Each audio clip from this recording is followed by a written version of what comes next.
What's your other call? Sometimes the announcement is about veterans, but mainly questions who teams car, not where they get back home. Isaac, those are jogging questions. I'm out of that space. I saw you were standing up, but I just that you must be aware because then you have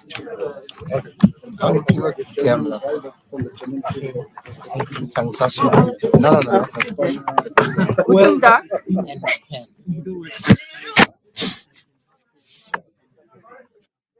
okay, all the important things.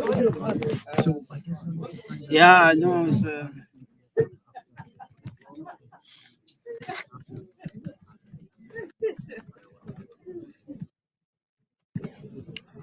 for one. I'm losing you. Liaise with him. Okay, when I can sit there,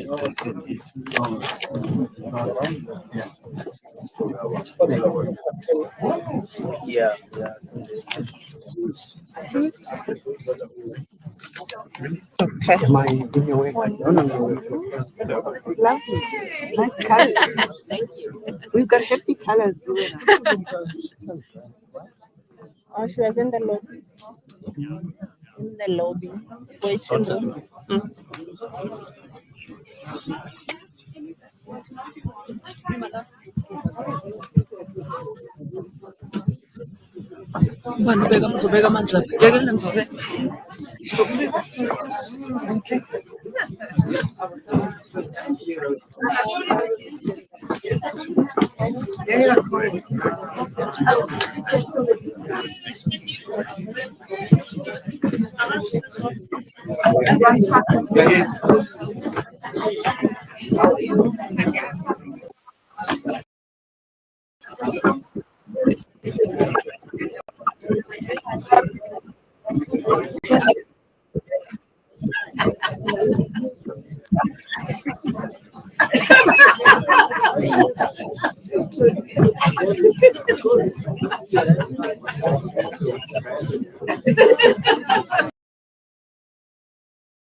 Que lembrei que ele muito era social. Que não excelente. Não.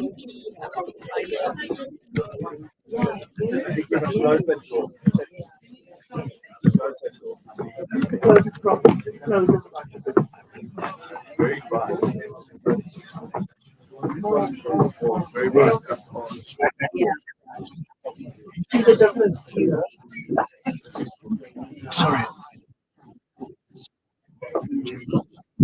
Good morning. Good morning, colleagues, members of the media.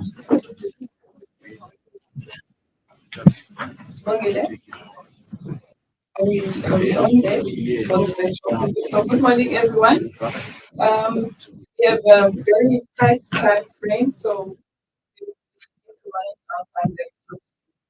my name is Ule Rokiteke.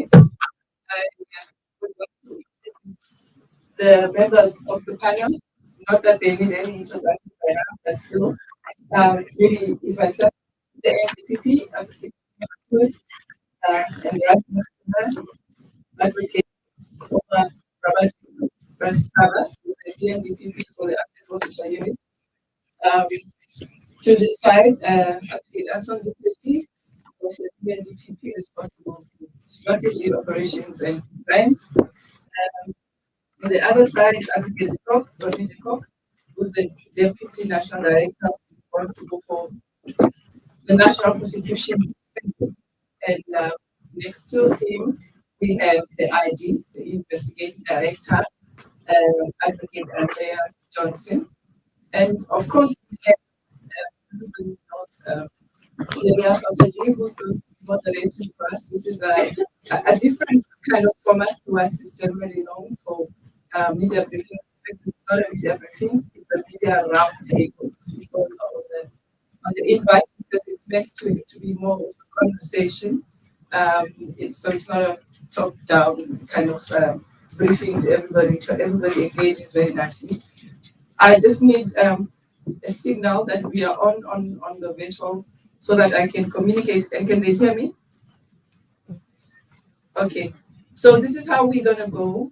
We will, for the people that are connecting virtually, for the media connecting virtually, we will, when it's question time, we will only the WhatsApp or WhatsApp text messages on the chat are possible. You won't be able to ask questions, by voice. So that's what we will do, and of course, people on the floor will take your questions. I will give over to Fera just now to take it forward. But really, the point of today is for the national director and the executive team to just give a sense of the past 5 years. What are the key achievements? Because it's important to actually talk to what the strategic priorities were and how the implementation thereof has gone. So that's generally what is going to be the thrust of this briefing, of this roundtable this morning. But obviously there will be other NPA related issues that will surely come up, but we will address those as we go on. Thank you very much, members of the media.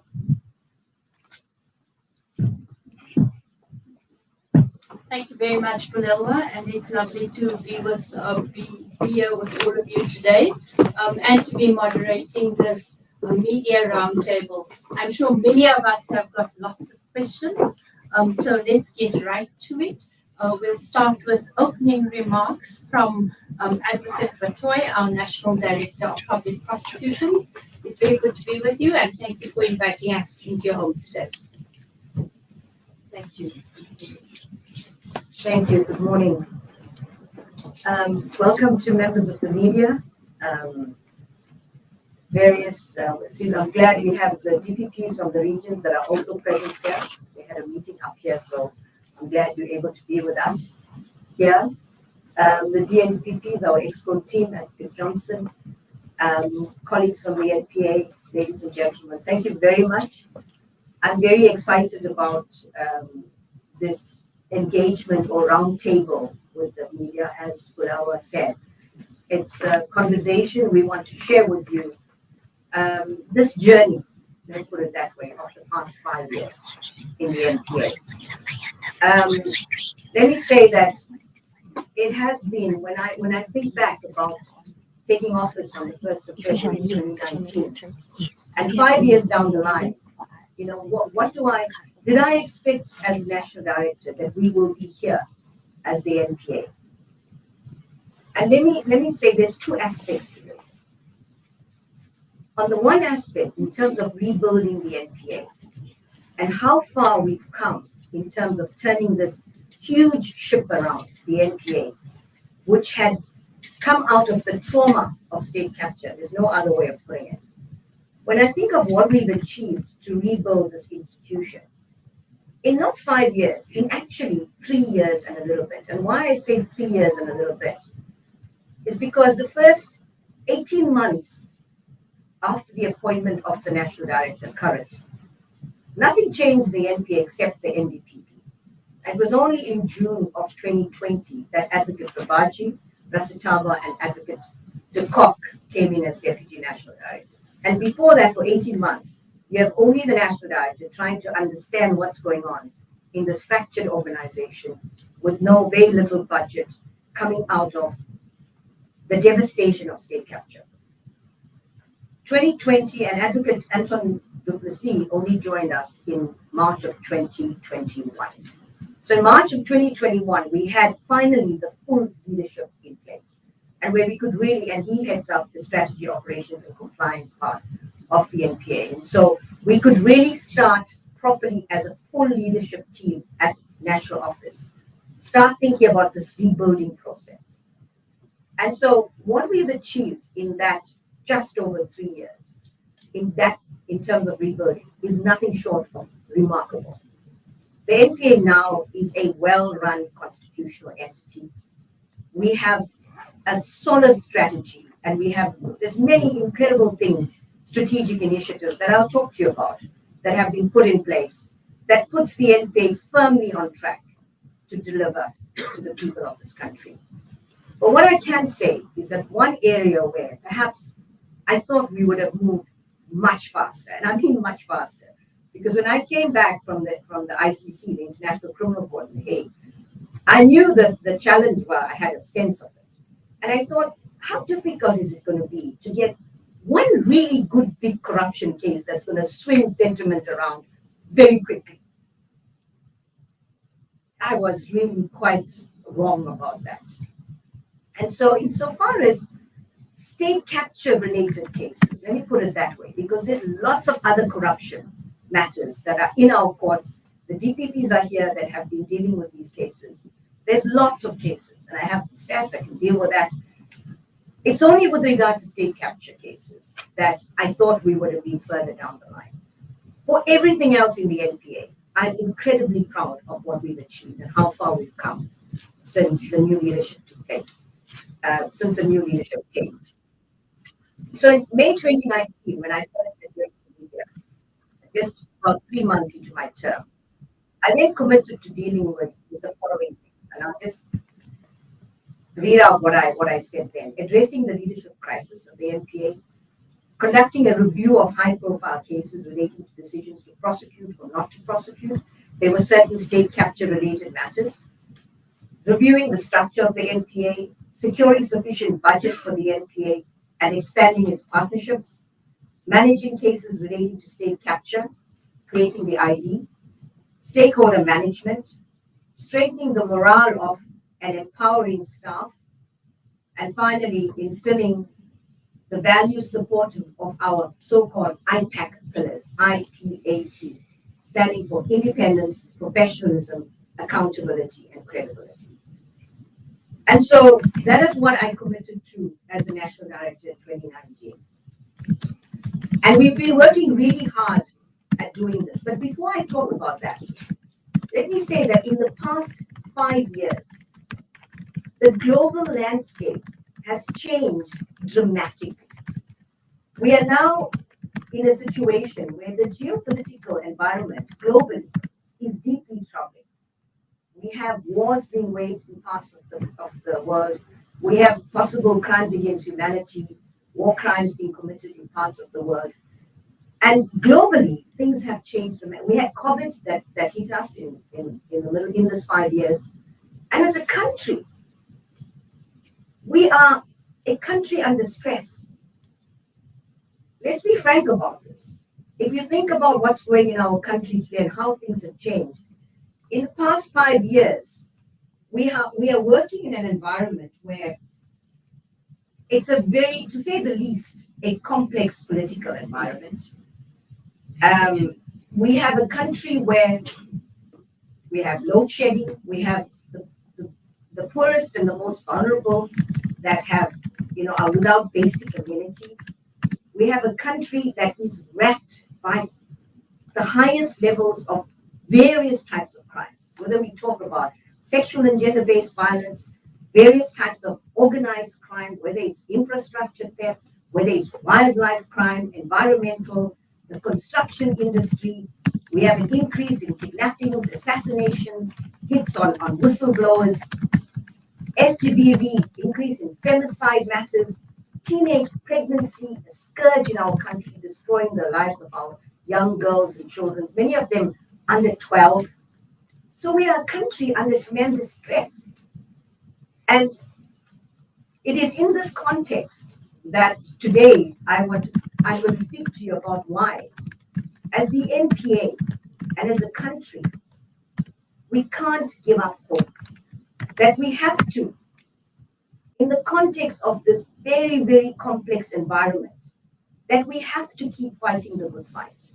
And that we have to, as the NPA, being a vital constitutional entity in the rebuilding that will contribute in the rebuilding of this country, why we have to keep fighting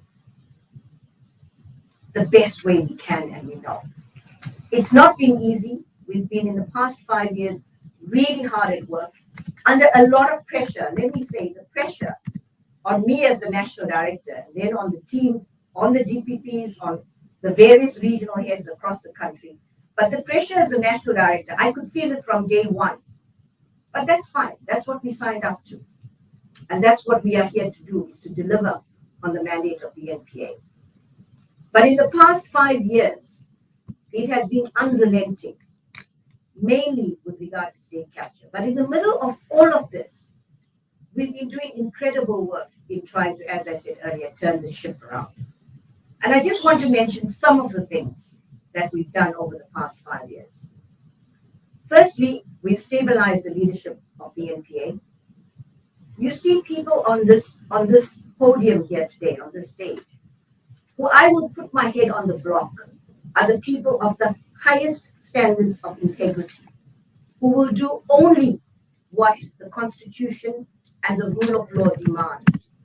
You have an NPA leadership here before that the people of this country should be proud of, that is not beholden to anyone. We're not beholden to politicians. We're not beholden to big business. We are beholden to rule of law. And every one of them have made sacrifices to do the job. When I approached Andrea to take on the job, she said no, she didn't want to do it. And I had to say to her, please go back, think about it. There were various reasons she gave me. But in the interest of fighting the good fight, she finally agreed to take on this position. You know that Anton Duplessis gave up the job in the UN to come back to fight the good fight at a considerable reduction in his salary.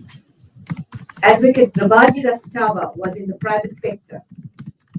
I called her back, also made incredible sacrifices to come back. She was in the AFU, someone may not know, some of you may not know. About 20 years ago, Omar, with Willie Hofmeyr in the early days, she came back to lead the AFU. And Advocate Rodney de Kock, I think, made the greatest sacrifice. Who comes from the Western Cape to Pretoria? And then with all kinds of financial and personal sacrifices. The reason why I say this, colleague, is not to sound like martyrs, is only to say that you have a team here that are only interested in doing and in fighting to turn this country around. So we stabilized the leadership. We've increased staff capacity and capability, and Anton can deal with figures and things like that later if we need to. We conducted a capacity review exercise in order to inform our capacity building and training initiatives. We partnered with civil society, the private sector, to secure specialist skills that we need in certain high profile and very complex, particularly corruption related matters. We've collaborated with international experts in various contexts, particularly with asset forfeiture, and we can talk to you more about, I'll mention a few things about our really bold asset forfeiture, asset recovery strategy. We've collaborated with, we've engaged more, I'd like to think we engaged more with the media. I don't think that there's any prosecuting authority in the world that speaks to the media as much as we do. I mean, I'm on the International Association of Prosecutors Forum, and they are quite surprised at how much we engage with the media in South Africa. But I think it's a good thing that we do. We've established the Office of Ethics and Accountability in the NPA. We've developed a forward-looking organized crime strategy for the NPA, but working together with our partners in law enforcement and our key JCPS stakeholders. We have a very innovative community prosecutions initiative as well. And we can talk more about that if you are interested in other things besides state capture.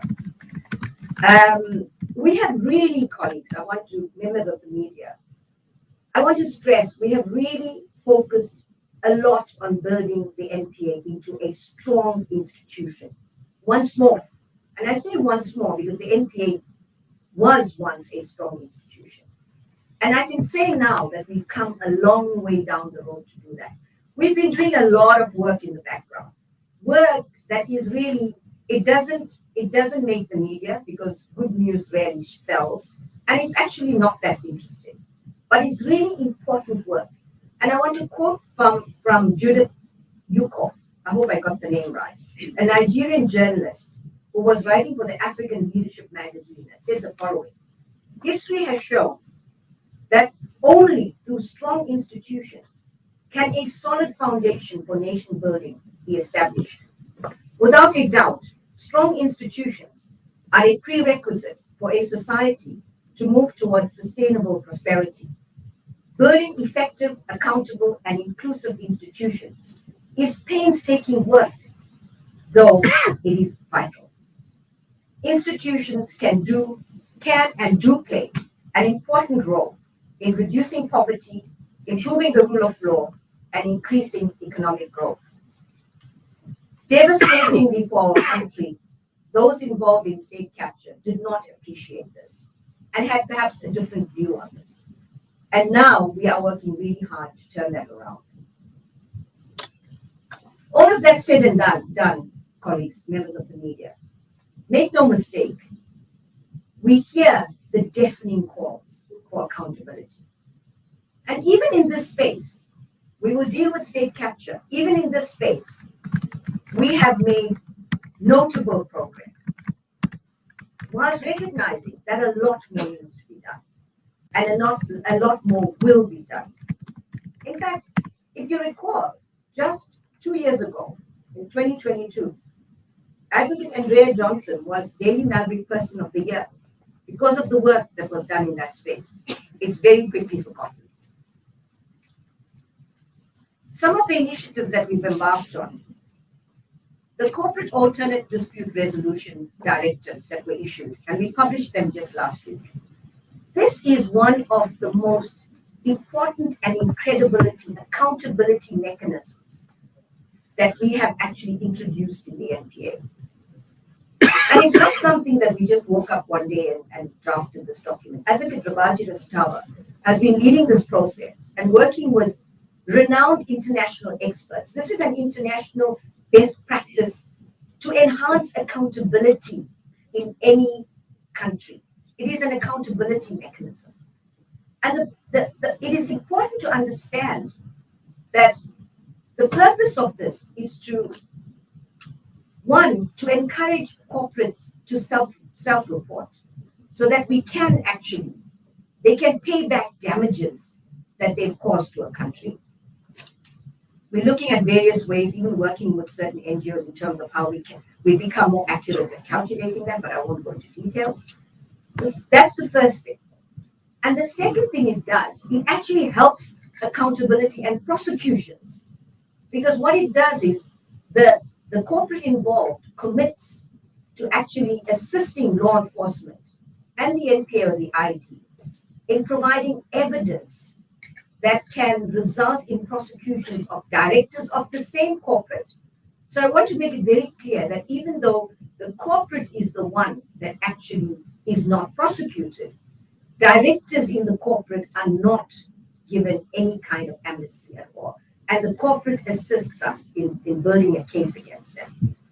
And so this is really, really important. And it was disheartening that when such an important international good practice is put out there are still some doomsayers who say, well, the NPA now has this because they can't prosecute. And that is most unfortunate because this is a very, very important initiative. So in order to address corruption, there's a two-pronged strategy: prosecutions and accountability and orange overalls, and bringing back the stolen money. And so before I talk about what we've been doing in those two areas, let me firstly say that the one big difference between what was the position 5 years ago and what's the position now, and I want to take time so that I don't go too far over, we do want to engage with you. The one really, really important factor is that impunity is no longer a given. And the Steinhoff matter shows that, even though it might take long, and I say long in inverted commas, right? I say long because the German prosecuting authority, a much better resource prosecuting authority, brought the case 1 year before the South African authorities did. And so, even though the arm of the law might be long, it catches up. And so the big difference is impunity is no longer given. And those that have been dabbling or those that are involved in corrupt activities know, even though there may not be a knock on the door yet, that it will come. And that in itself, perhaps, is mental incarceration. And even when we do bring cases to court, then you have Stalingrad tactics that start. And so very often we hear, but you don't have people in orange overalls. It needs to be understood that once we enroll a case, it needs to move swiftly through the system so that we get to the end where you can say that a decision has been rendered by the judiciary. And that process in court is led by the judiciary. And we've been engaging with the Chief Justice, with various judge presidents, to see how we could actually fast-track cases through the court system. Even as a relatively young democracy, South Africa, we are prosecuting former ministers, a former president of, a former premier of one of our provinces, Secretary General of the ruling party, a former president of our country, and also some of the most powerful CEOs and CFOs across the country, both in private sector as well as public. In the last 5 years, we have almost 700 government officials that have been convicted for corruption in the specialized commercial crime unit space. In addition, they've achieved, in 2023 and 2024, the SCCU achieved 329 convictions in serious and complex commercial crime cases, resulting in a conviction rate of 88.7%. The SCCU has enrolled 4 cases related to 16 cases, relating to 16 recommendations in the Zondo Commission reports. And it includes the asbestos case and the SA Express matters. And several other matters in this space will be ready for enrollment in the coming months. We've established partnerships with law enforcement agencies. There have always been partnerships, but particularly under the very able leadership of Advocate de Kock and Advocate Ravajila Stava, we have really cemented these relationships, particularly in the context of implementation of the Zondo Commission recommendations, as well as in the context of FATF recommendations, which we are really doing our best to try to ensure that South Africa is out of the graders within the 2-year period, and I think that is 2025 February. Okay. The investigating directorate itself, the ID has declared 103 investigations. They've enrolled 37 cases involving 208 accused persons as of January 2024. And this, I must emphasize, in a context of a legal framework that is very weak and without all the resources that they need. And Andrea can talk more about that. But we're certainly hoping that the ID bill will be on the president's desk very soon. I know it is in the presidency, and that we will have a permanent ID. And once that happens, I want to also caution that we will still need some time, but we will work with speed. Our HR colleagues, finance colleagues are all here to make sure that the ID has the capacity and capabilities it needs.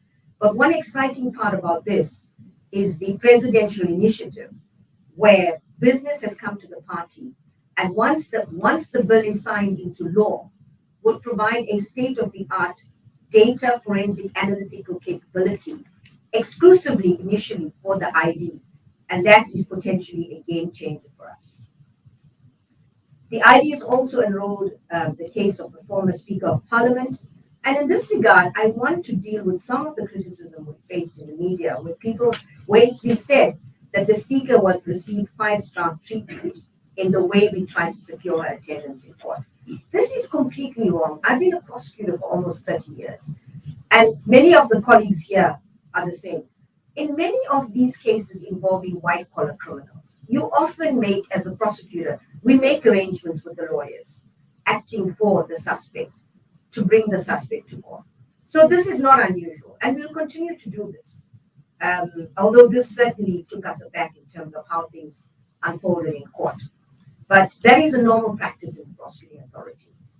The COCO matter was enrolled, yes, and the NPA has been heavily criticized for what happened in court. In fact, if you look at a lot of the criticism in terms of why people say the NPA is not able to do its work, it's primarily focused on 3 matters. And correct me if I'm wrong. Mainly, primarily, on the COCO matter, on the New Lane matter, and the Gupta extradition. On these 3 matters, many in the media wrote off the NPA. And the power of the pen is incredible.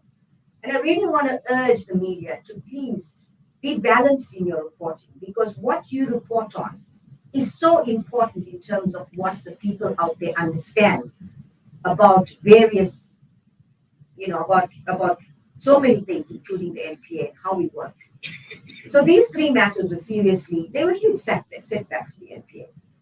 But even when it became aware that it became publicly aware and was exposed, in fact, by the media, there was a conflict of interest by the magistrate concerned. That quietly died away. There may have been 1 or 2 reports that said, well, okay, perhaps the NPA didn't mess up that badly. But the COCO matter simply falls away, and then it's other matters. So let's just be balanced about that. That was a huge case, and it had a devastating impact on the reputation of the NPA. And we're looking at possible steps to take with regard to the conduct of the magistrate, as well as other legal steps. I'll perhaps just quickly, very, very quickly talk about, the New Lane matter is on appeal, and the Gupta extradition matter, which you probably also asked me about. The deputy president and the minister will be, in fact, have already traveled to the UAE.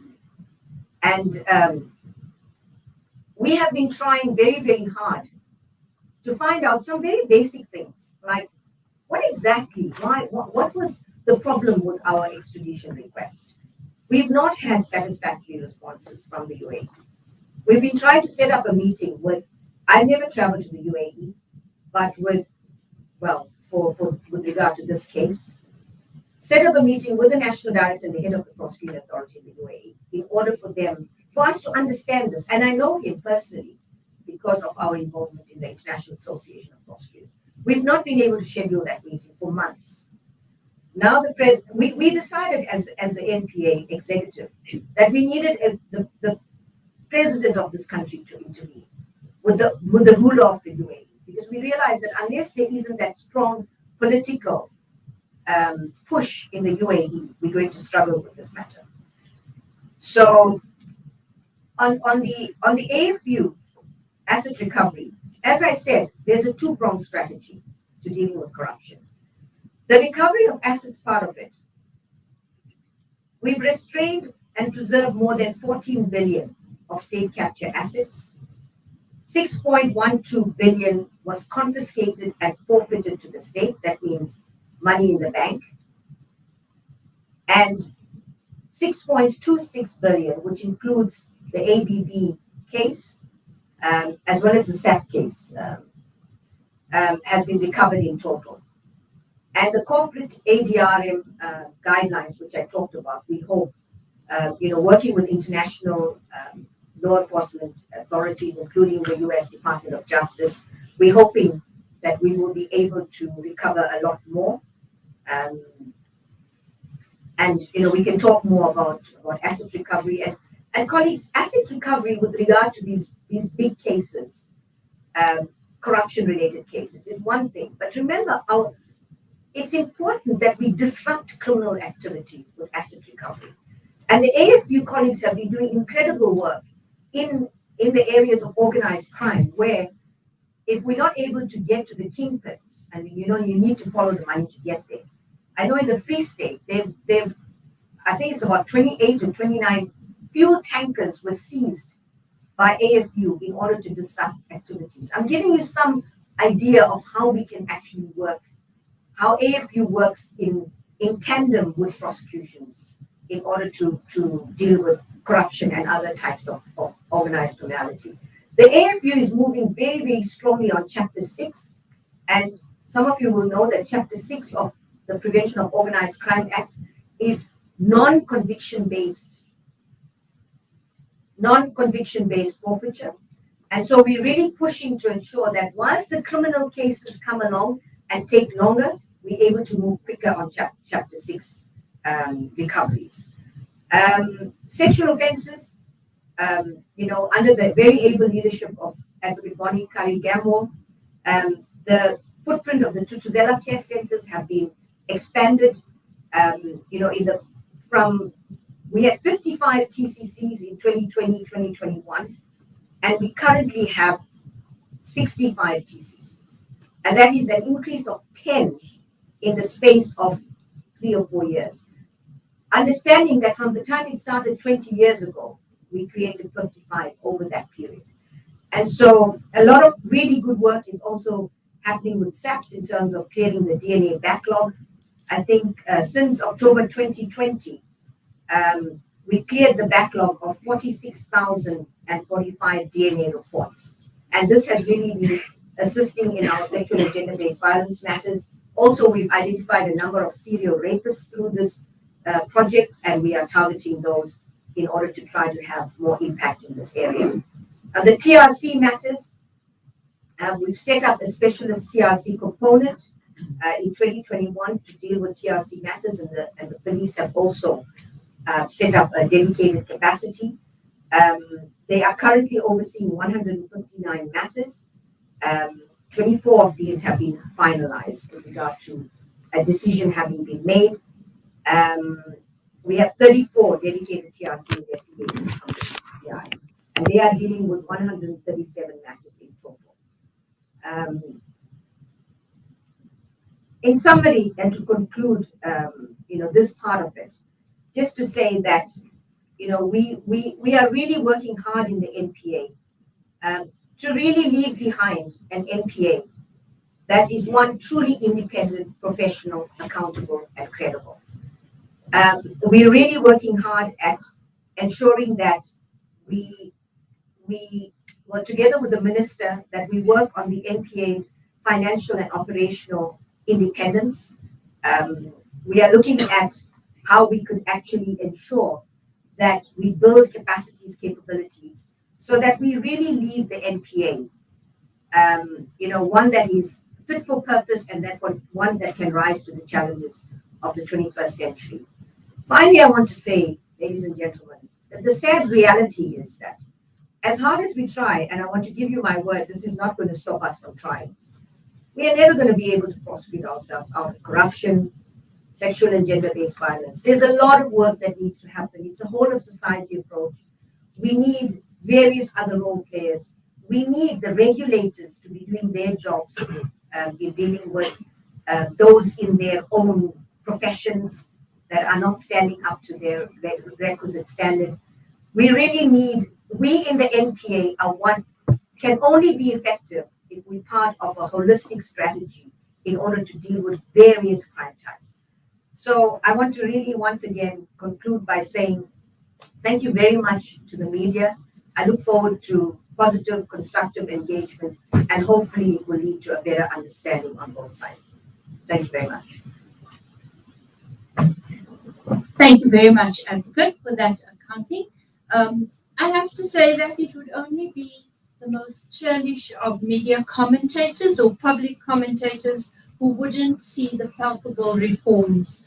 As a journalist who's covered the NPA for all of the democratic era, I have to say there was a cliquishness, leaks to selected media during the era of state capture and the era two. It had been so clearly repurposed for capture. It was an opaque and closed institution. This time I find myself reporting on something that's far more transparent and more open. I think the coming of better communications like the WhatsApp group means that we often have so much information that we can't really distill it effectively or get to all of it. So that's been very important to watch. As I've listened to you for the past few years, since you did the public interview and got your job, I often heard you saying, summarized as, we can't because we don't have various things. Have we now reached a time where you're able to say we can because we do have sufficient resources, sufficient independence, sufficient longevity, and that we're politically insulated from pressure, so now we can really get going? I think I'll firstly say we can, notwithstanding that we don't have a lot of that. But we've come a long way, and that is why it makes it more possible.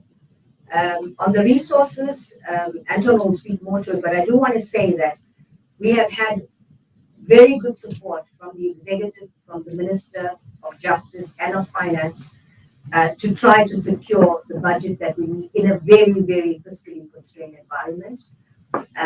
And so we don't have everything that we want in terms of the finances, but we have, I think, more than other departments, and I'm not saying enough. I can't say the word enough, but I think sufficient to do a lot more than we have been doing. But Anton will talk to that. But that's on the finances. The ID, we've got a lot of support also to capacitate the ID, and we'll do that once. We'll enhance that once the ID becomes permanent. On the independence issue, well, we have, in terms of the Constitution, the NPA has a sufficient level of constitutional independence. And I want to say that in my term as a National Director, there's never been a single time when either the Minister or the President has even hinted that the NPA should or should not do something, or should do something in a particular way. That has never been the case. And I can say that this NPA truly is independent of the executive in that sense. But there's a lot more aspects to independence. The financial and operational independence is a big part of that. The Minister did commit, in the context of the parliamentary debates on the ID bill, to introduce a bill into Parliament in January 2025 that will deal with a broader reform of the NPA. And if that is done, it will be a huge step forward, because this is something that for the past 20 years, national directors and ministers have been grappling with. So I think perhaps Anton can talk a bit more to that. Which one is this? This one? Yeah, thank you. Thank you for that question. And Can you hear, colleagues? No? Yeah, and good morning to I think the question on resources is an important one, because we need to see it in two ways, I believe. The one is, do we have enough money, enough fiscal allocation to do what we need to do? And I think every department in the country will say no. But we have got a significant increase in our budget in the last couple of years, and we've been able to, through budget advocacy, be able to at least expand our staff complements and get the core skills we need. I think a discussion that not only the NPA needs to have, but all prosecution authorities right now that are dealing with the kinds of complex crimes that we have to handle, not only state capture, but if we look at the future of organized criminality, is it's not just the nature of the skills that we need. It's not just the money that we need. We need to be able to bring in the kinds of specialized skills. I don't think we can hear. We need. This one seems worse. We need to bring in the kinds of specialized skills that prosecution authorities are going to struggle to find, even if we had all the money in the world. And that's why we've had to partner with relevant entities. We have to be realistic that some of the skills we need, the specialized forensic digital skills, are not going to easily come to government, which is why the initiative that we have now in terms of the engagement with the private sector is very important. So I think a fundamental question that needs to ask about, do we have the resources we need, is not about the money, but it's about the legal framework that we operate in. And this question around giving the NPA back its criminal investigative powers that we've been speaking about for so long. That's really the key question. It's not about necessarily about money. It's about, do we have the legal framework to bring the skills back into the organization that we need, and do we have the partnerships in place to be able to bring them back in? And luckily, we've made a lot of progress in that regard, and hopefully in the coming months that will all come to fruition. Thank you. Advocate Batohi, we're headed into a complex and shape-shifting election. Do you feel that there is sufficient independence of the NPA now so that that election doesn't matter really how power may shift politically, that there's sufficient independence for the momentum to really take off now?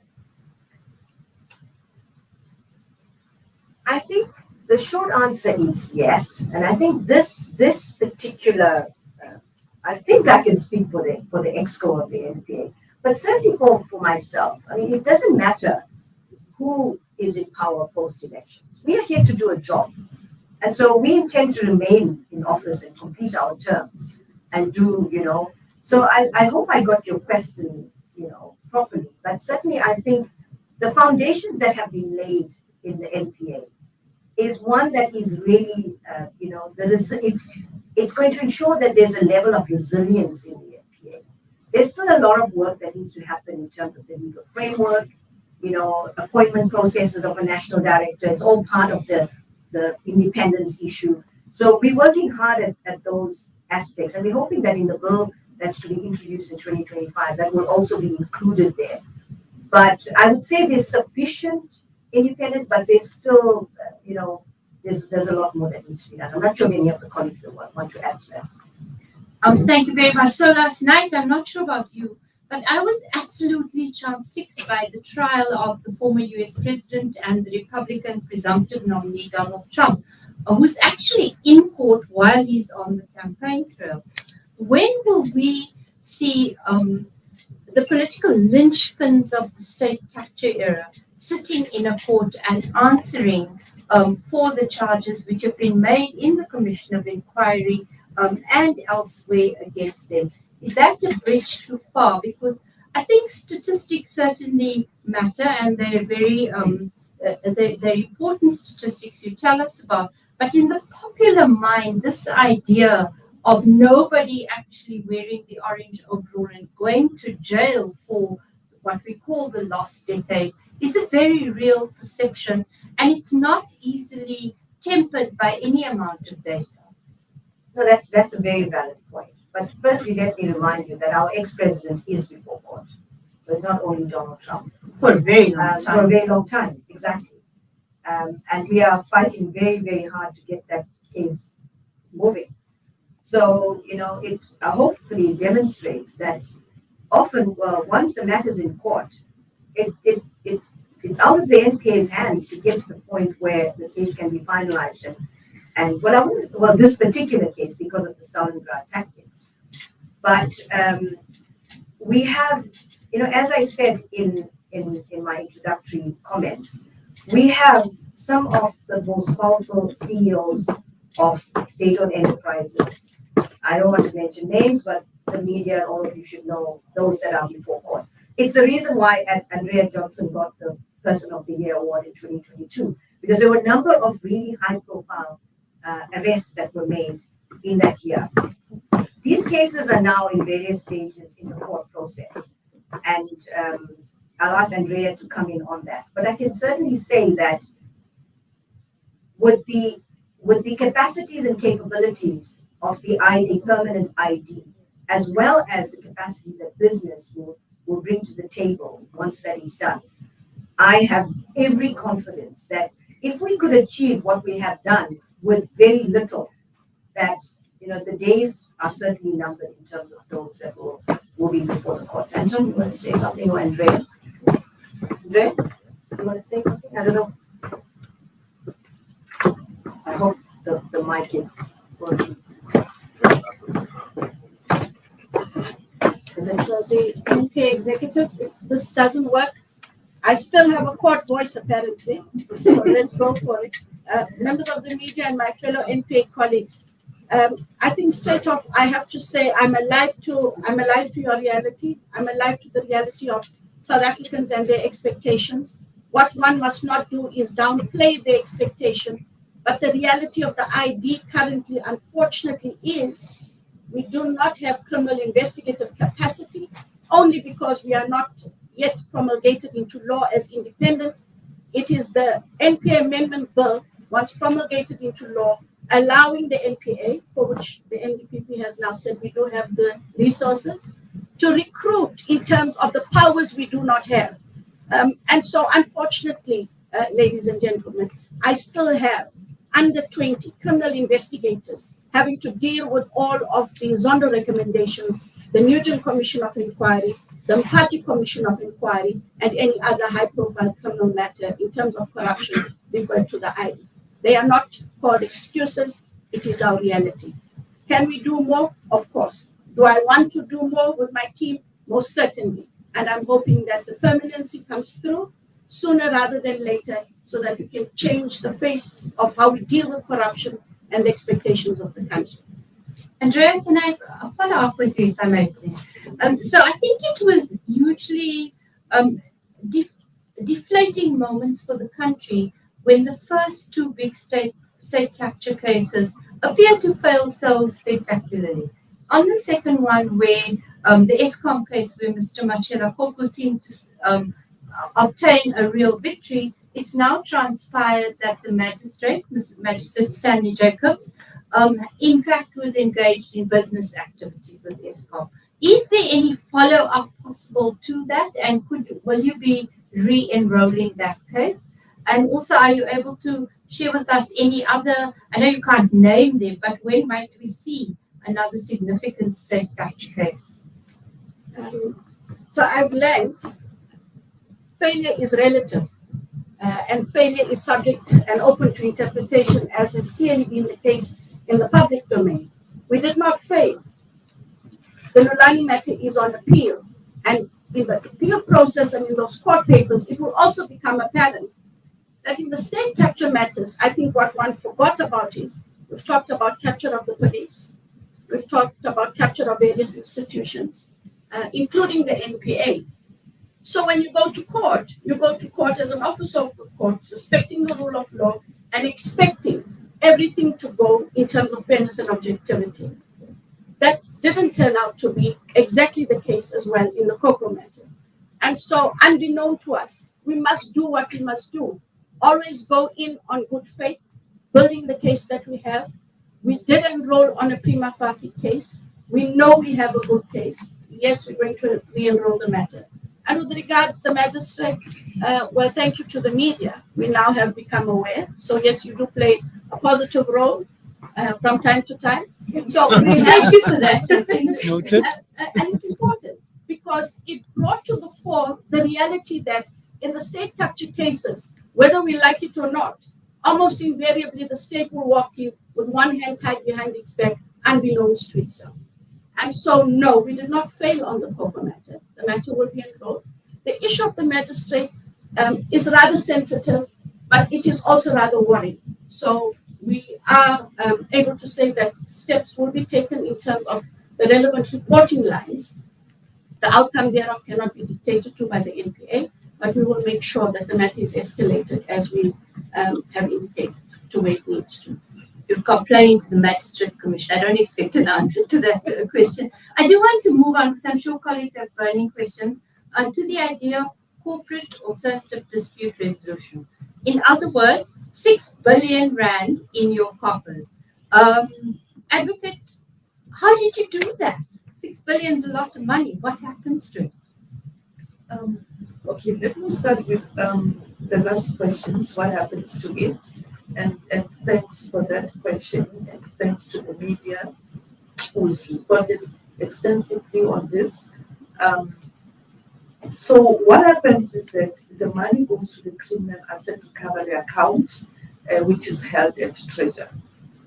And then it gets distributed by a committee of ministers to fighting back crime. So just touching on this ADR, and we're part of international obligations in South Africa. So legally, we have signed these treaties, to be part of what is innovative ways of fighting corruption.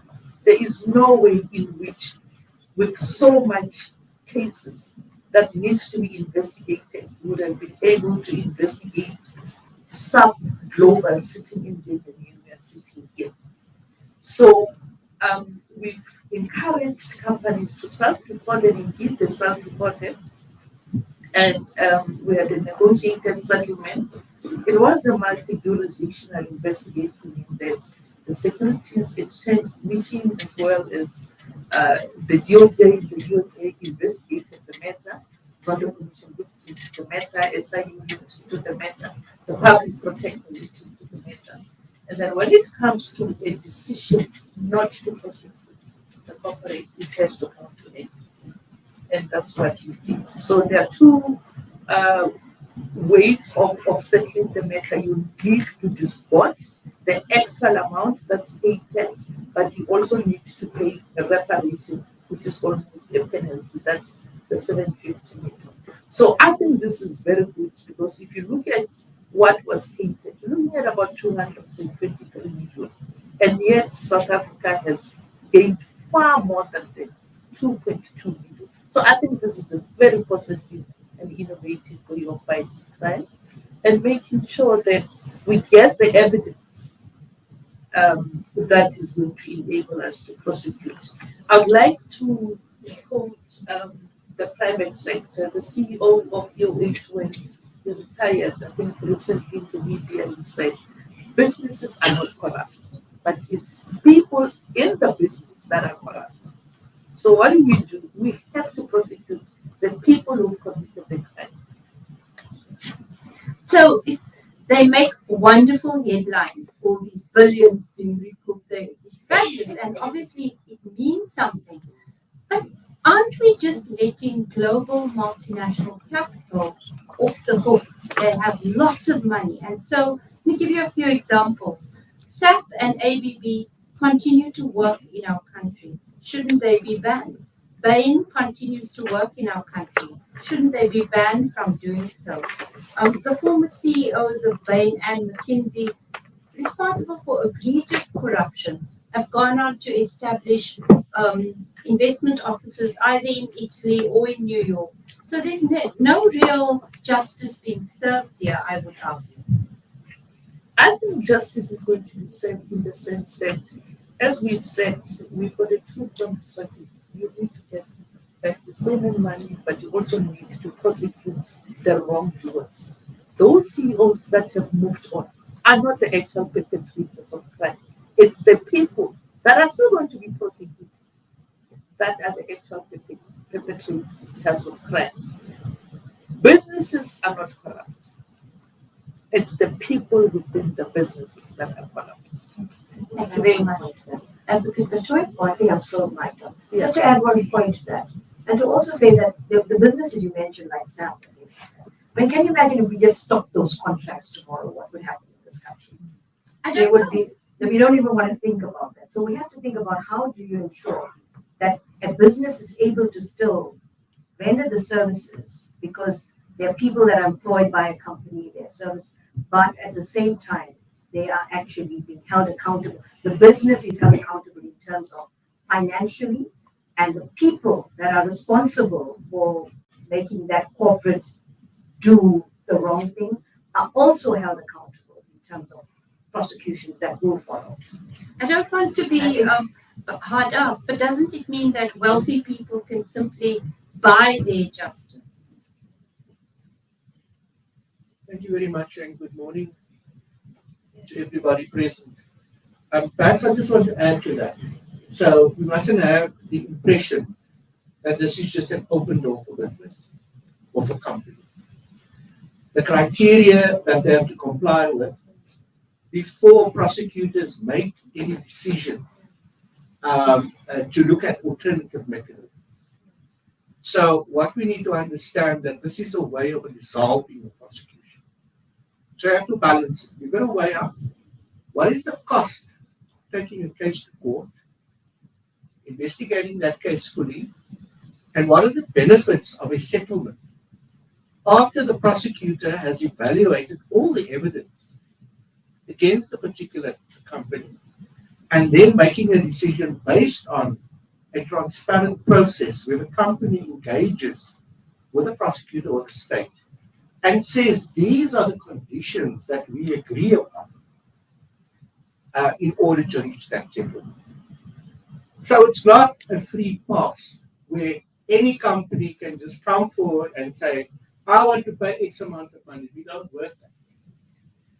It will be based on a proper evaluation of all the evidence, what crimes were committed, what the company is prepared to do in terms of the reparation process, and what the company is prepared to do to assist the state with the prosecution of the actual individuals concerned. And we got to remember that we want growth in terms of the economy. So it's important for us as the prosecuting authority to balance all of this in the public interest. And I think that is where we are coming from. Thank you for the explanation. Can you also speak about the Stein case very quickly before we open to questions? You really seem to have assembled a crack team who is going to prosecute that case. Could you describe to us whether it continues now that the former CEO, Marcus Euster, took his own life? Yes, the case will continue. The DPP office in Victoria and our specialized commercial crimes prosecutors in Victoria will continue with the matter in terms of the strategy that we've adopted in relation to Stein. The work continues, the ongoing work continues in terms of preparation and the engagement with other jurisdictions in order for the state to be ready to proceed with the case. And we've also indicated before, potentially there will be other queues that will also join on that. So Stein demonstrates accountability. In order for us to achieve accountability in our country through prosecutions, we've got to bring cases that are well investigated, well prepared, so that people can be accountable. In fact, accountability for the actions and the crimes that they have committed. So, in the case of Mr. Euster, I think the accountability caught up with him ultimately. And that will happen in all matters. It may take a bit longer in certain matters, but that's because we want to build solid bases. Thank you. I just want to add to that in terms of the crack team. I want to say that we got external counsel to assist just very recently, about 6 months or so ago. But I want to say that to the prosecutors themselves, who are a crack team in themselves, but nobody saw them as a crack team. The NPA was castigated for years about one of the reasons why we're useless is because the Steinoff matter was also not being prosecuted. And this, I want to really appreciate the work of the prosecutors who quietly carried on the work in the background in the face of incredibly tough and painful criticism publicly about not doing anything. And the support they got from the external counsel at the end was really to make sure that we had everything, all the ducks in a row and we were ready to go. But I really want to commend the prosecutors for the excellent work that they did. Well appreciated. I think a few of them want to clap over there. Please do. Okay, we'll open for questions. Bulelwa, would you like me to take them? Or how are we going to run it? Shall we do one at a time and maybe identify yourselves, colleagues? Yeah? So I see Karen Moon, Peter Dutoit, and colleague in front.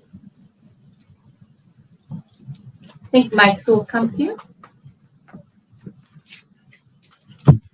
Sorry, budgetary constraints, we couldn't get more mics. So sorry about this.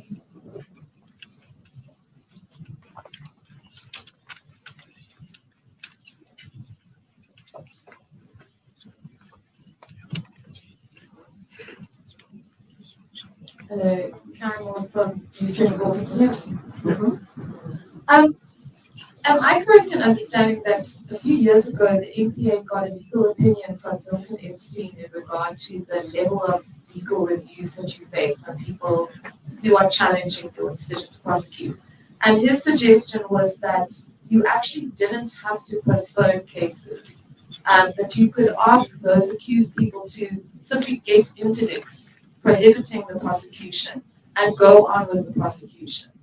I don't know if that's correct or not, but I think one of your biggest issues is that you simply seem to take the view that if you are taken on review, the prosecution must stop. And we've seen that at Washington, we've seen that to extent with the Zuma matter, and we've seen that in a number of the proper cases, and a number of those reviews end in failure. So what informs your decision to simply, in those instances, not say to the accused, you have to bring an interdict. You have to stop us from prosecuting you.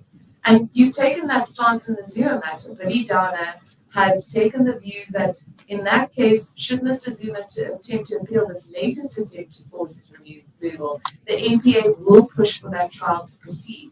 Why are you not taking that stance in other matters? Because as Ferial suggested, with this idea that people with money can simply take your decisions on review, you have effectively allowed the NPA to be pushed back by people with resources. Then the second question I have is just on the issue of the Gupta extradition on New Lane and on Corpo.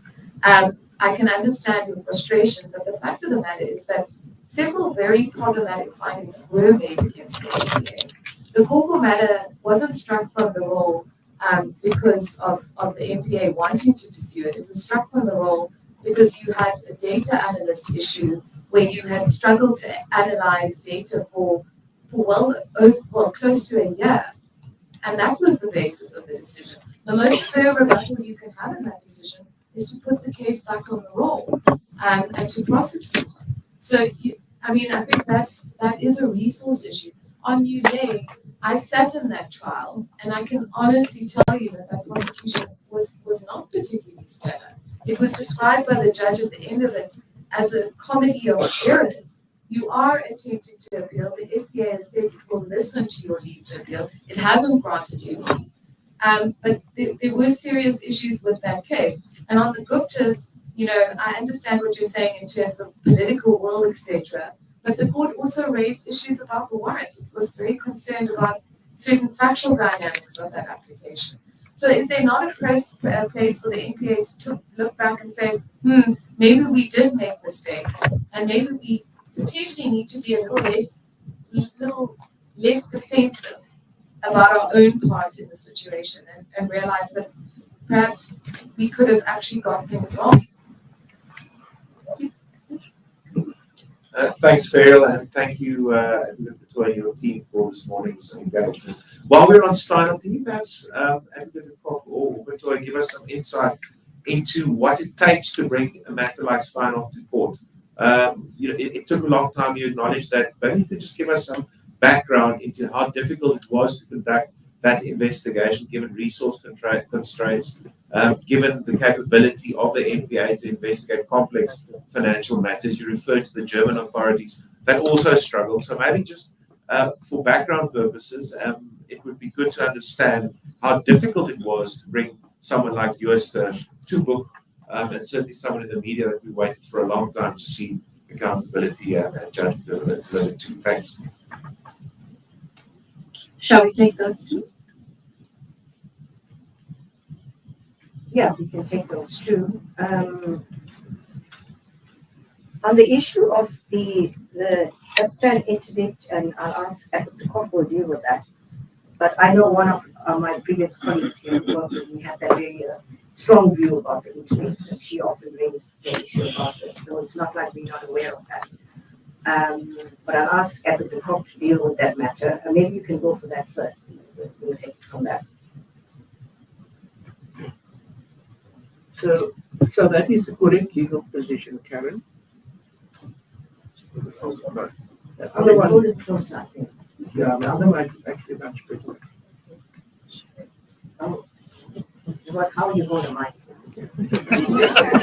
While you hold the mic, yesterday I had the opportunity in the meeting with the police.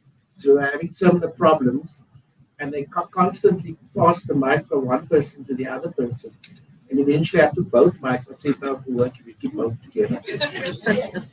So we we are aware of that legal position, and that is the legal position that we adopt in the country.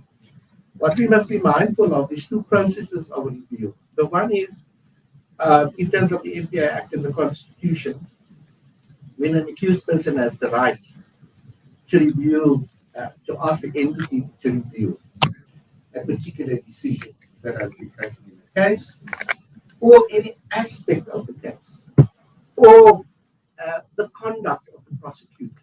So the law is broad. A review can be done to the NDPP. That does create delays, and we suspect that sometimes accused persons abuse the processes that have been put in place. Of course, we operate within a constitutional democracy, and the Constitution prescribes to the NPA how it operates. And so the process of review through the NDPP to the NDPP is something that we have to manage very carefully.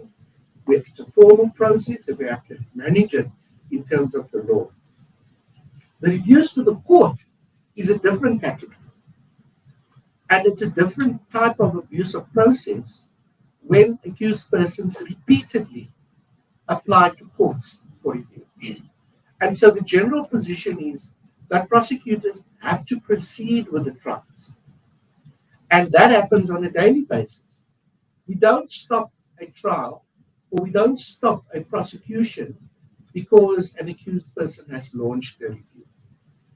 But what happens in practice in the criminal courts is that the accused to the court itself will say to the court that I have launched a review process. And the court often then indicates to the prosecution that we will not proceed with the matter. And so prosecutors on a daily basis are in the hands of the courts. But our position is that we will proceed with trials. And we've reinforced that position with all the directors of public prosecutions who are sitting in this room today, that prosecutors must argue that the trial proceeds, unless a court order is given. And remember, in a criminal court, if a magistrate or a judicial officer gives a directive, it's a court order. And if the court order is, we are not proceeding with the trial until this review has been completed, then the state is subject to that position. So we try our best to proceed with all the cases, but of course, we cannot prevent an abuse of process, and we need the judiciary to be very strong in terms of how this is dealt with in our courts. And I think that some of the judgments that we have seen coming through is starting to set up jurisprudence that is really going to help the state into the future. So I think there's some goodness coming from it, in that we're developing the jurisprudence, and that we will get judicial officers, particularly in the lower courts, to be guided by the judgments of the high courts, and that we can get faster and speedier justice in our courts. I just want to add something, but this is a very frustrating issue. And the issue of the interdict, I think we need to consider a bit more, in terms of, the DPPs are here, because this is not something new. And we've got to look at that. But, it's often the courts are not ready, not prepared to start the criminal trial whilst there's a review still pending in another court. So that's been a challenge. But then let somebody bring the application and let's test that. Because this is going to be, I think the start and grant tactic, in my view, is one of the greatest risks to the rule of law in this country. And so we really have to look at how we firm up our arsenal in terms of dealing with it in the courts. In terms of the issue of the problematic findings, the one thing I keep saying to my team is we cannot be defensive. We've got to understand, and we've got to appreciate, and we've got to take lessons where things, we've got to be open, frank, and honest about what goes on. And so it is regrettable that we come across as defensive, but the position is that with regard to the cocoa matter, it did relate to certain aspects of procurement and getting the necessary capacities that we needed to analyze lots of data. Let me put it that way.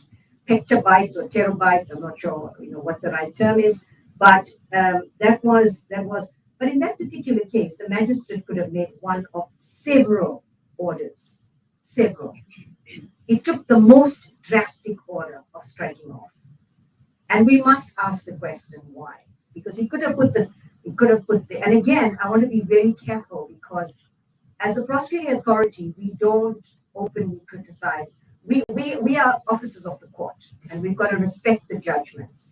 But in this particular case, it is a fact that various orders could have been made. The most drastic one was made, and now there may be an understanding of why that was the case. But of course, we've looked at this between Anton and Andrea. They've looked at, lessons learned. What could we have done better in this matter to ensure that we are able to get the expertise externally we are trying to procure in order to get this done faster.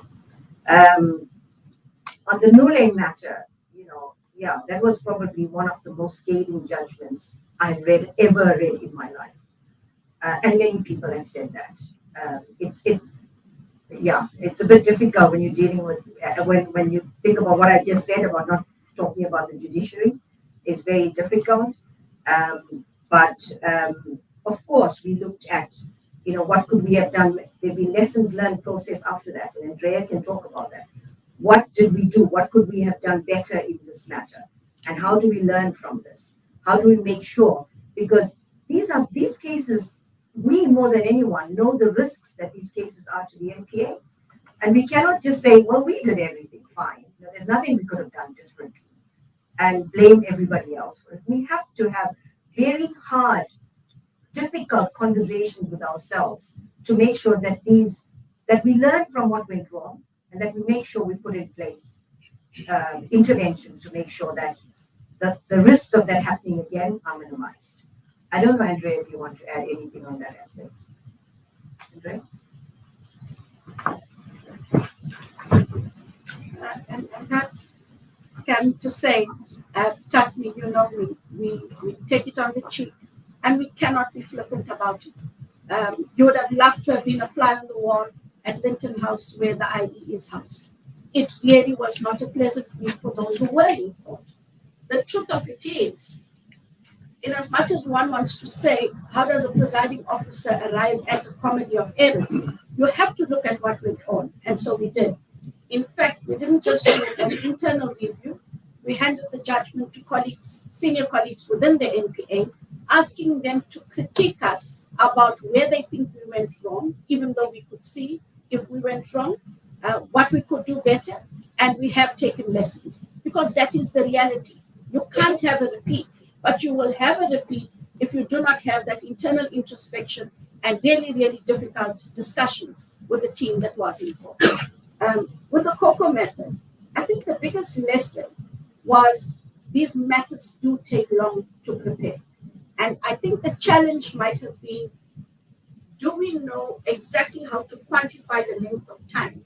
Not because you're doing anything you shouldn't, but that was the reason. The data analysts had really large volumes of data to analyze. And I think that going forward, that was the lesson that we needed to learn.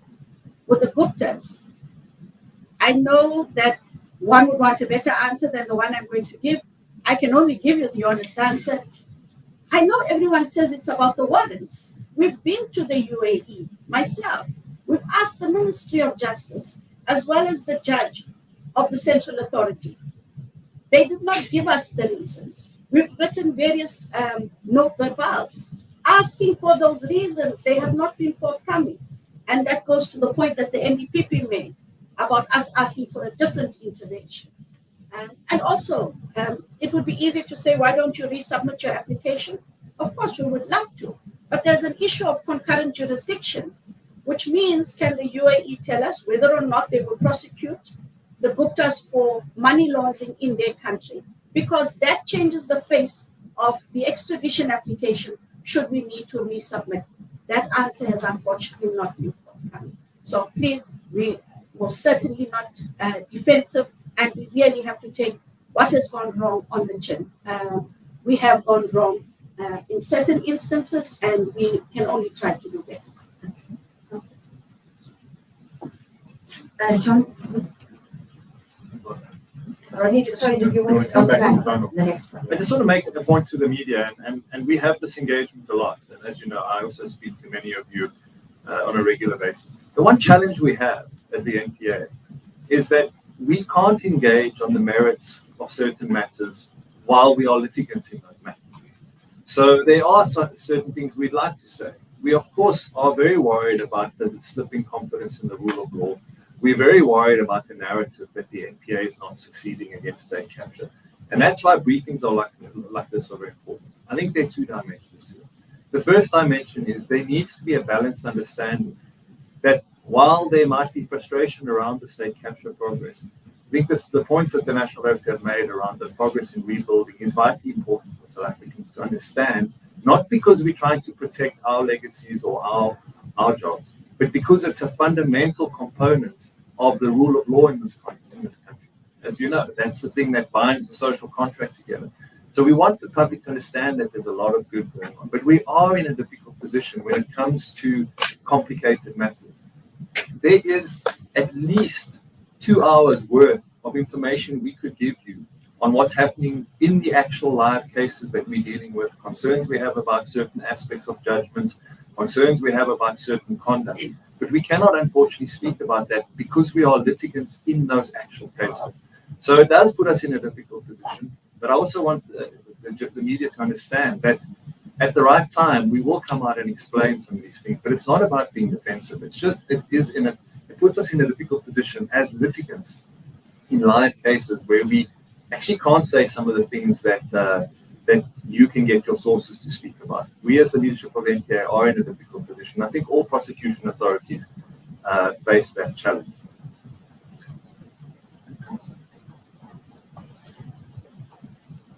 Thank you. So on the question of start-up and the investigation itself, as we know, these investigations are very complex. A company like Stein was listed internationally. It spanned multiple jurisdictions in terms of the assets it had gained in other countries all over the world. And when the criminality was identified, it of course meant that a forensic audit had to be done. So within Stein itself, there was an internal forensic audit that revealed the criminality.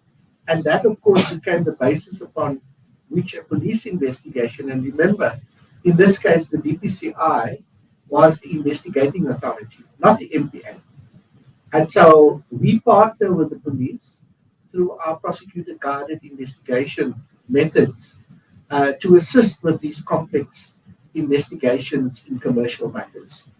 And so all of those factors, the forensic audits, the multi-jurisdictional nature of the crimes that were committed, the mutual legal assistance applications to different jurisdictions, to get those jurisdictions to cooperate, to gather the necessary evidence.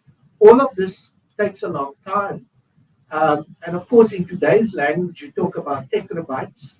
And of course, that is why we need digital capacity, forensic capacity in today's world to be able to analyze that information and to convert that information into evidence that we can place in a coherent manner before a court.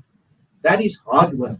It doesn't happen on its own. We have to find that evidence and build that evidence. In my day, when I started out, we didn't talk about digital evidence. We spoke about rooms full of boxes with files and files and files, and many prosecutors know that. So a case like Stein is a case like that where you have 2 or 3 rooms filled with boxes of files, paper, and this is the evidence that has been collected. So it was a very big project for the prosecutors. Thank you very much. Fascinating insights. Yes, ma'am? Any questions? Okay. Hello. Hi, I'm Jana Marksman, producer for Carte Blanche. Can you hear me clearly? Yes. Cool. Has the NPA, and I think this question needs to be asked to the Department of Justice as well, but has the NPA received unrestricted access to the Zondo submissions yet? And if not, what is the delay? And I also want to ask if set restrictions, how that is affecting your ability to investigate. I understand that all the submissions that was presented at the Zondo Commission Also, those that were submitted but maybe not handled on the floor due to time constraints are all held in a library. That's with a supplier that the Department of Justice got, and that the ID needs to request information if they want to get hold of the evidence. Evidence taxpayers paid for. So, yeah, I want to know what is the situation there and why isn't the ID that's been mandated to investigate state capture cases not getting unrestricted access to evidence? Thank you, Yana. Just pass the mic behind you, please. Thank you. Good morning. My name is Molo from ENCA. I'm just seeking clarity because I'm getting conflicting messages here. On the one hand, you are appealing that New Lane investment judgment that you admit was scathing. Yet, you remember are just giving us an impression that you reflected on the presumably the shoddy work that you possibly realize as the IT, considering the fact that indeed, despite the fact that some of your investigators, they have LLBs, imaged in court, some of them have qualifications in forensics, but the evidence that was led there, it was, in some instances, you wondered whether people knew what they were doing. So it didn't come as a surprise when that particular matter was dismissed in that manner. What I want to understand is what specifically is your position? Is your position the fact that you still believe that the judge was completely wrong, or you admit that you also had shortcomings there? While on that, I want to understand, seeing that the Deputy President is in the UAE, what specifically do you want him to do in terms of the political intervention that you require? But somebody's going to ask, what's the point of insisting on bringing back the Gutas? When, as matters stand, the impression we are getting is that the ID or your investigation capacity really isn't up to scratch. And having seen how that case of New Lane, a company owned by the Gutas, how it fell, bringing them here, what confidence on the basis of the investigations that you have already done? Why should South Africans believe that you will really get to do a good job there? But I also want to understand, because you are saying that you do work in partnership with other investigating authorities, the Directorate for Priority Crime Investigations that we know are investigating the whole Pala issue. Yes, on the one hand, there are people who are before courts, but those are just a small fish, if we are honest. There's an issue of money that was found at the president's property. We don't know how that money goes there. Somebody would think along issues of money laundering. How far, when you are interacting with the Hawks, how far is that matter? Is there hope that somebody will ever account, not for stealing the dollars that were in the sofas, but account for the money that was found at the president's house? So maybe just to take those on the New Lane, I just want to clarify, when I said the judgment was scathing, I meant not scathing in terms of I meant the language used, but not talking about the legal issues and the merits. So just to understand, when I use the word scathing, I actually refer to language like comedy of errors and other very, very, harsh language that I haven't heard in judgments before. But I was not speaking about the merits.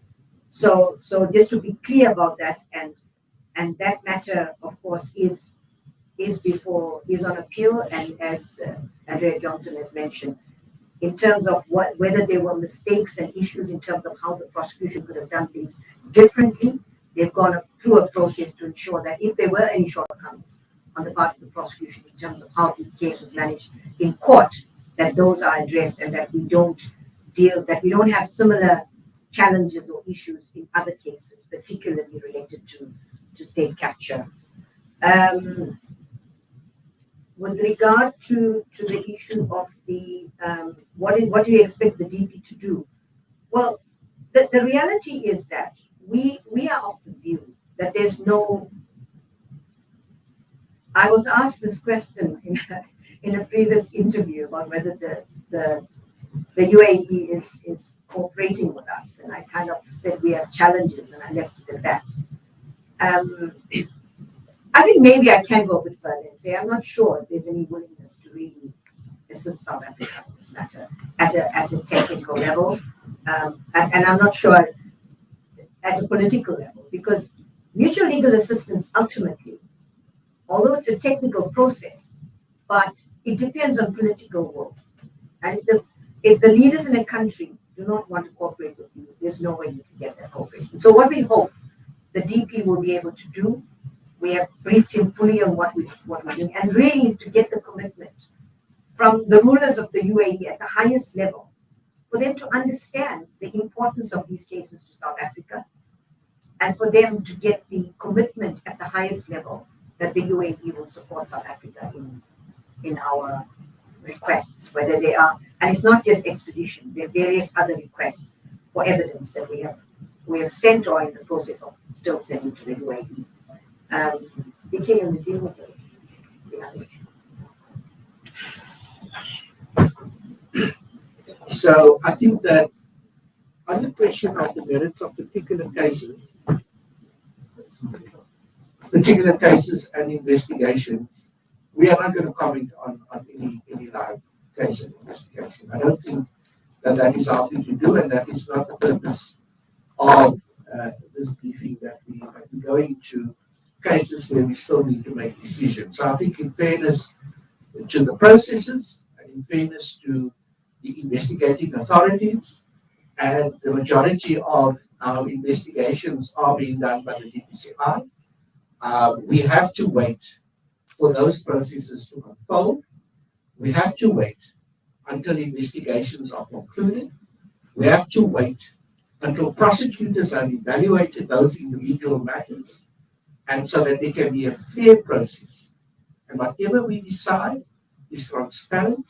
Whatever we decide can be taken on review, and it can be dealt with in an appropriate forum. So I think we need to have confidence in our institutions, and we need to have confidence in the ability of our prosecutors to do their work in an unbiased way, and taking into account that each and every prosecutor in this country, including the ones on this podium, have taken an oath of office and have sworn that we will do our work free of prejudice, free of fear, and we will do our work correctly. So I think let us accept that the work is happening, and when we are ready to make decisions, we will make decisions based on the evidence that's contained in the investigation.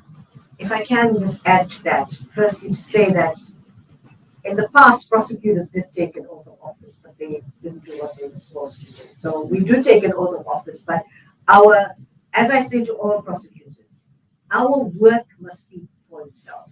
That saying that we take an oath of office, and it's an important issue, I don't mean to underplay that, but our decisions must demonstrate that we are independent.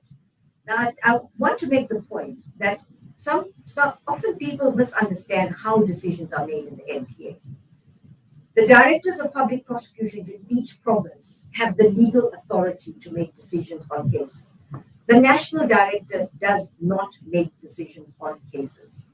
I want to make that clear, because I think even the public thinks that it's the national director who makes decisions on cases. But of course, yeah, when things fail, then the national director must take accountability, because you are the head of the institution. DPPs work under the control and direction of a national director in terms of the act.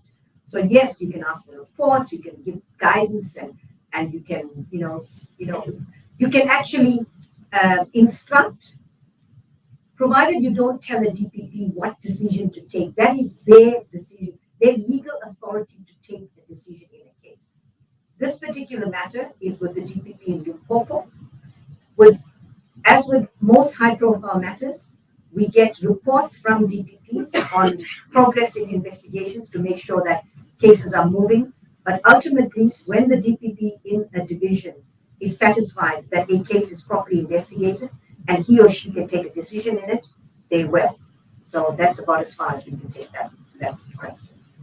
Will you answer the Zondo archive question? And I take it that that question will be asked very loudly as well to the other persons in the criminal justice value chain, because you do hit the nail on the head. We do not have unfettered, unrestricted access, as is the expectation in the country.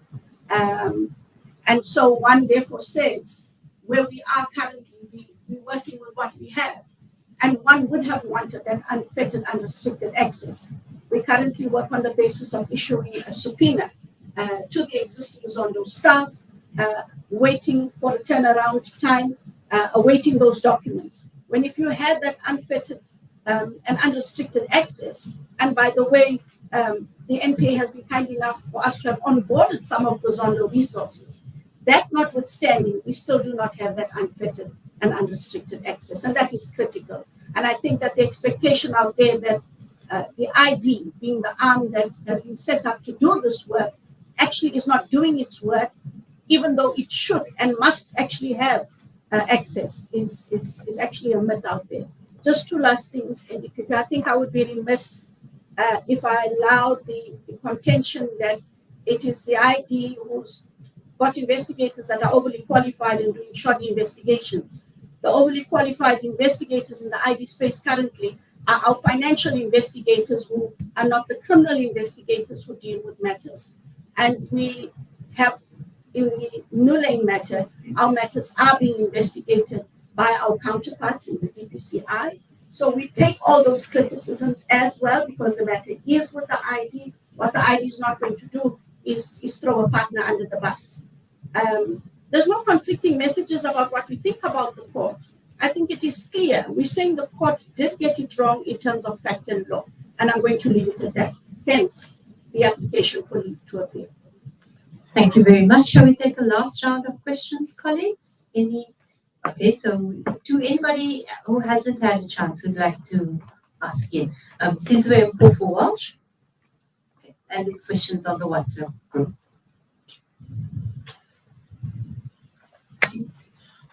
Thank you very much. I'd like to ask two brief interrelated questions. The first is about the State Capture Commission's report. And it seems to me that the report has left you in the worst of all worlds in some ways, because it's raised serious public suspicions about senior politicians.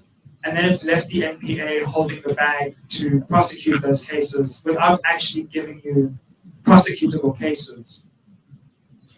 Do you feel frustrated with the way that in some ways it's been handed over to you now, and there's now great public pressure through the report, and yet not sufficient evidence to meet the standard for criminal prosecution yet? I wonder if you could comment on that. Second, in terms of the Parapara question, the response was that you won't comment on live investigations.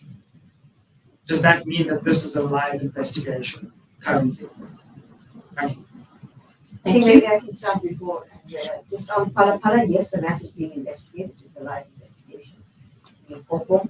And the second one, and just to say that the reality is that the Zondo Commission did not give the NPA a blueprint for prosecutions. And in as much as it was a really important process for the country, hugely important, it did raise expectations unreasonably that prosecutions will follow very, very quickly from that. The standard in a commission is a balance of probabilities. There are people that come and can testify, give hearsay evidence, say what they want to. That's not admissible, may not be admissible in a court of law, where you try to prove a criminal standard. Besides all of the, the technical, the evidence of Utah leaks, etc. We need to prove the admissibility of every bit of evidence. So that has been, you're right, it put a lot of pressure on the NPA because of the expectation and maybe the misunderstanding that Zondo actually gave a blueprint for prosecution, which is very, very far from the reality. And Andrea can talk more about that. Andrea, no? Thank you. I'm just going to take some online questions from Fresh Voices and come back to Peter and Roloko. Thank you. Thank you, Feria. NDPP, we've got two questions. One reads as follows: what steps are being taken against Section 204 in the Makula matter to recover the proceeds of crime? I think it's a PFU matter. The second one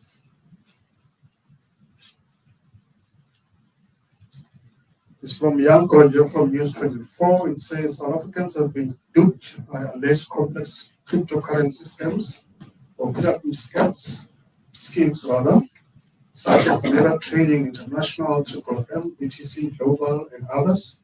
When can we expect arrests and prosecutions linked to cryptocurrency scams?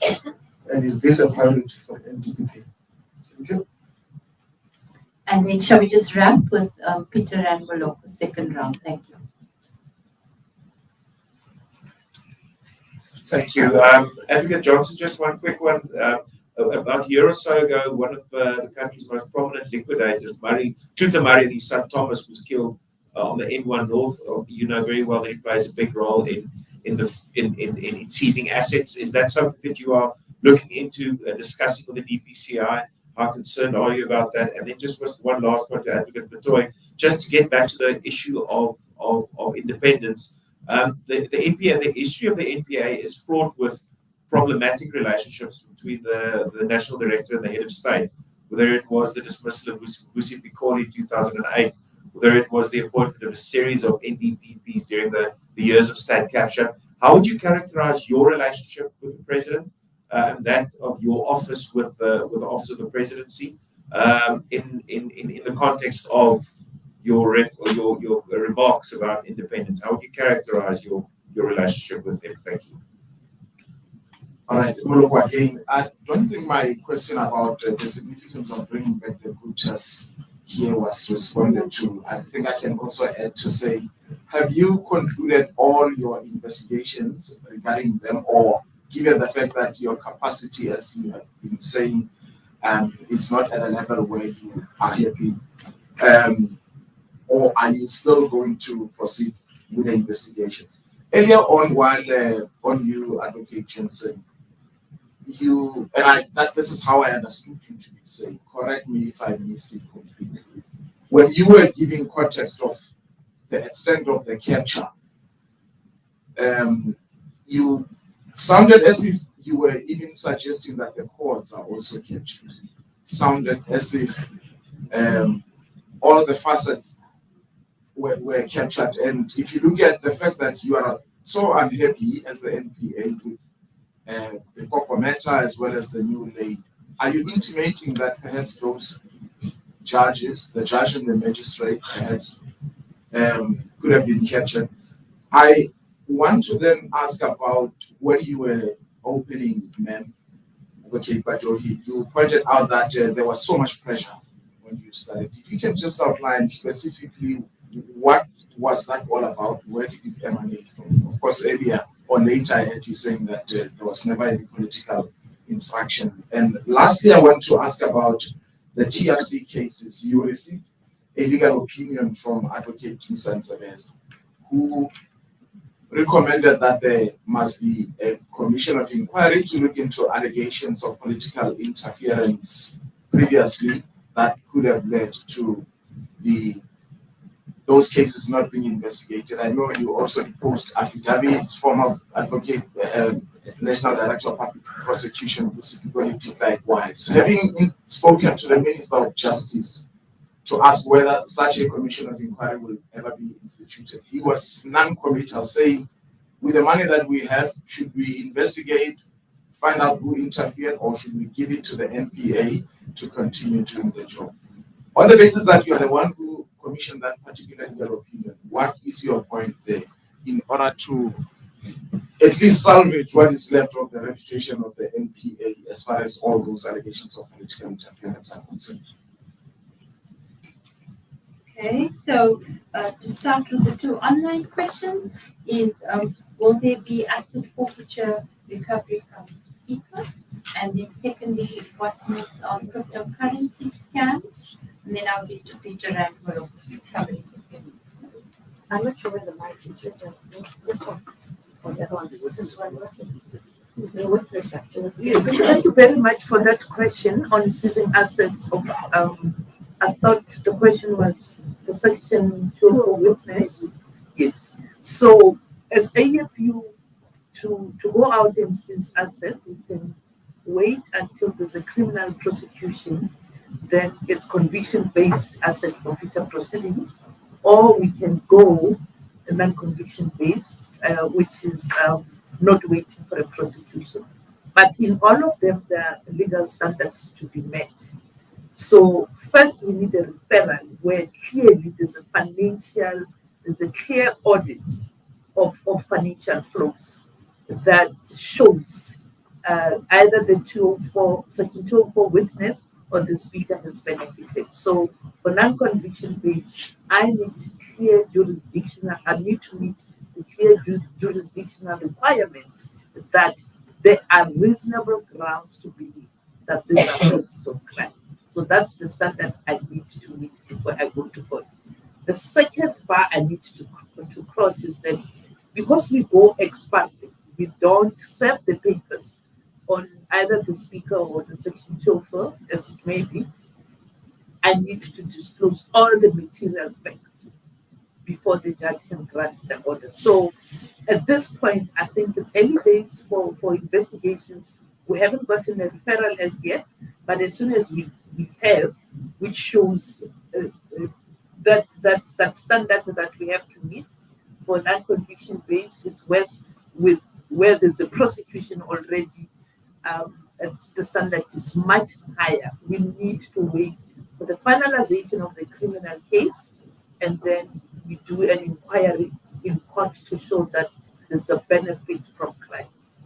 Thank you very much. And the cryptocurrency question. Thanks. I think just Adv can add if necessary. Just to say, look, this is the whole area of cybercrime and cryptocurrency scams.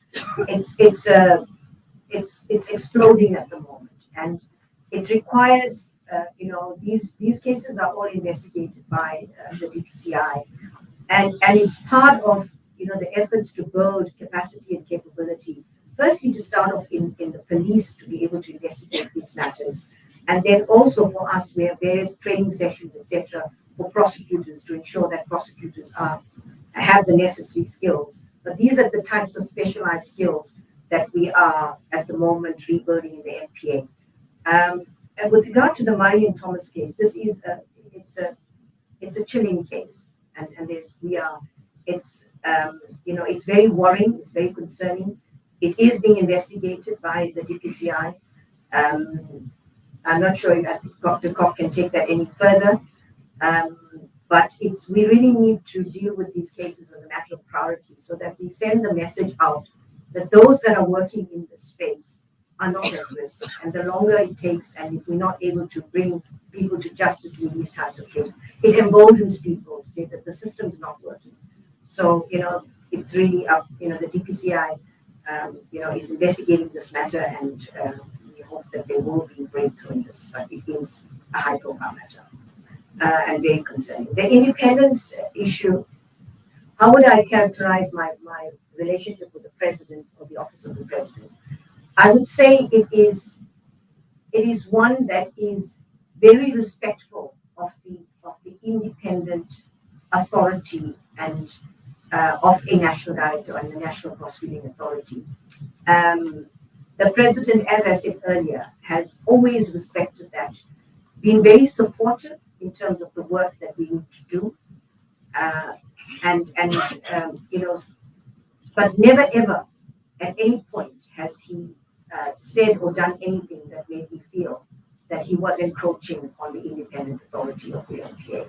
So I'd say it is one that is very respectful of the independent mandate of the NPA. And likewise with the Office of the President, to the extent that we engage with them, we have not had any issues. And I expanded to the Minister as well. That has been absolutely the same. The issue of the significance of bringing back the Guptas, I think for us, it is really important that when we do lodge a new application for extradition, that we have many more cases that are ready with regard to the Guptas than the two that were ready when we brought the original application. And so I know Advocate Johnson is working really, really hard to make sure with the team that we are putting together, I don't want to say too much because processes have not been completed, but we're seeking to actually get additional capacity from the Zondo Commission to work with us to make sure that we are able to actually proceed with speed on these investigations and to make sure that when another application for extradition is brought, that they are not just more cases, but that they are very well investigated and solid cases. So there's a lot of capacity, capabilities, renewing capacity that's been brought into the ID to deal with that. And of course, the capacity of business to support us will also help in that process. But we are acutely aware that it's critical that we do that. The pressure, sorry, I hope I didn't confuse. The pressure was certainly not from any political pressure, but it was just pressure on the basis of the expectations of the country that the prosecuting authority, remember at that time we didn't even have an ID. It was working with the police and other law enforcement agencies. The pressure that people that are responsible for state capture would be brought to book with speed. And it was almost as if that appointment of a national director would just wave a magic wand, and cases would be just flowing through the court. And I think it was that pressure to deliver on the expectations of the people, particularly on state capture related matters, that I was actually referring to. On the TRC matter, we had a report from Advocate Nsibeza. It does recommend a commission of inquiry. That, as you are well aware, is a matter that's completely in the hands of the executive. The NPA did what it needed to do in appointing Advocate Nsibeza to look at what the NPA has put in place in order to address the atrocities committed during the apartheid era. And I dealt with some of that in my introductory comments. And all the DPPs are here. And DK, I think maybe you will also be able to say something if you want to add to the TRC matters. But we are really on the Commission of Inquiry. It's, we've sent the report to the minister and that will be something. But we continue to ensure that the investigations are done with the DPCI and that if they're inquests, we make decisions on these matters. As you know, they're old, they're complicated, and particularly with regard to the evidence, the witnesses are dying. We understand the urgency to deal with it quickly, but given the age, these are very, very, and other challenges, they are very, very, complicated issues. But we're doing what we can to go. And also importantly, keeping the families informed of what is going on. That is one of the challenges. That was one of the challenges. But we're making sure we have regular engagements with the families to make sure that they are aware of the processes and where we are on the status of investigations. Thank you very much. We're at time. Thank you so much for this act of open democracy and open communication. All our questions answered. Thank you, colleagues, for great questions, and mostly to the NPA staff who labor quietly and often unseen. Your work is recognized. Thank you so much. Sorry, she hasn't responded to my Which question. one? Court's captured. Court's captured. Yeah. Court's captured. Oh, Very that, important. we can't have Moloko go home without at least one question being answered. And I want to say straight off the cuff, one can never afford, being officers of the court, to make such a generalized statement. And there is no such generalized statement. We've got to take our matters one by one. And the matter, if you take in the Cocoa matter, what we're saying is, unfortunately, there were certain things at play that we were not aware of. So even if you're suspicious about how could this have gone wrong in the manner that it has, and when the media came to the fore with some of the allegations which have now been investigated, you say to yourself, well, we've always got to be circumspect, but still believe that the rule of law is there and that all the arms come in to do the work they need to do. So, Moloko, we can't say the judiciary is captured. I do not have proof. And even if I had, apparently, I can't give it to you. Yeah, we don't say. Brunella.